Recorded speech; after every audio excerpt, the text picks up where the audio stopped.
നമ്മളെല്ലാവരും രാവിലെ തട്ടുകടയിൽ നിന്ന് ചായയോ കാപ്പിയോ കുടിക്കുന്നത് പേപ്പർ കപ്പിലാണ്. ഓഫീസുകളിൽ പോയി കഴിഞ്ഞാൽ അവിടെയുള്ളതും പേപ്പർ കപ്പാണ്.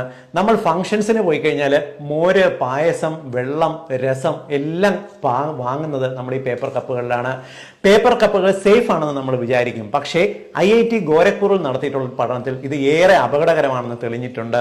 ഇതിനകത്ത് വളരെ തിന്നായിട്ടുള്ള ഒരു പ്ലാസ്റ്റിക്കിന്റെ ഒരു കോട്ടിംഗ് ഉണ്ട്. പോളിയെത്തിലീനിന്റെ ഒരു കോട്ടിംഗ് ആണ് ഇതിനകത്തുള്ളത്.